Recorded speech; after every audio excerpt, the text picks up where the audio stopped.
Hello friends. आज जब हम लड़कियों को बड़े बड़े सरकारी पदों या विदेश में भारत का प्रतिनिधित्व करते हुए देखते हैं तो हमें बहुत गर्व होता है। लेकिन क्या आप जानते हैं कि इस रास्ते को आसान बनाने वाली पहली महिला कौन थी?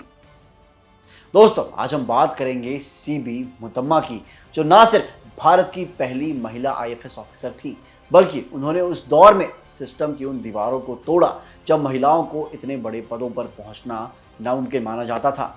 आज के इस वीडियो में हम उनकी इंस्पायरिंग जर्नी और उस समय की उनकी सैलरी के बारे में भी बात करेंगे। सीबी मुतम्मा का जन्म 24 जनवरी 1924 को कर्नाटक के कुर्ग में हुआ था। उनके पिता फॉरेस्ट डिपार्टमेंट में ऑफिसर थे, लेकिन दुख की बात यह थी कि जब मुतम्मा सिर्फ 9 साल की थी तब उनके पिता का निधन हो गया। पूरे परिवार की जिम्मेदारी उनकी मां पर आ गई, लेकिन उनकी मां ने हार नहीं मानी और बच्चों की पढ़ाई पर कोई भी आंच नहीं आने दी। मुतम्मा शुरू से ही पढ़ाई में ब्रिलियंट थी।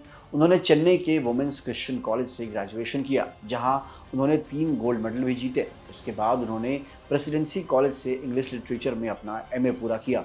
साल 1948 में मुतम्मा ने यूपीएससी की परीक्षा दी। उस समय बहुत कम महिलाएं इस एग्जाम में बैठती थी, लेकिन मुतम्मा ने न केवल एग्जाम क्लियर किया बल्कि शानदार रैंक भी हासिल की।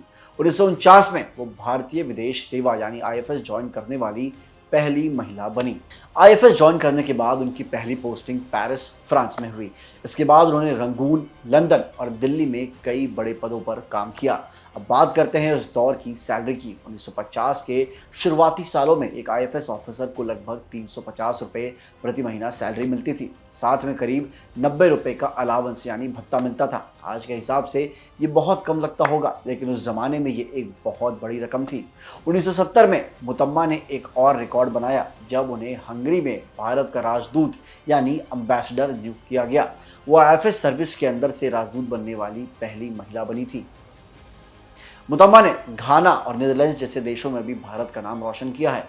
उन्होंने साबित कर दिया कि अगर इरादे मजबूत हो तो कोई भी नियम या पुरानी सोच आपको आगे बढ़ने से नहीं रोक सकती। सीबी मुतम्मा की ये कहानी आज भी हर उस लड़की के लिए एक प्रेरणा है जो सिविल सेवा में जाने का सपना देखती है। तो मेरे दोस्तों, कैसी लगी आपको भारत की पहली लेडी डिप्लोमेट की ये कहानी? हमें कमेंट्स में अपनी राय जरूर बताइएगा और ऐसी ही इंस्पायरिंग कहानियों के लिए हमारे चैनल जागरण जोश को सब्सक्राइब करें। मिलते हैं अगली वीडियो में। जय हिंद।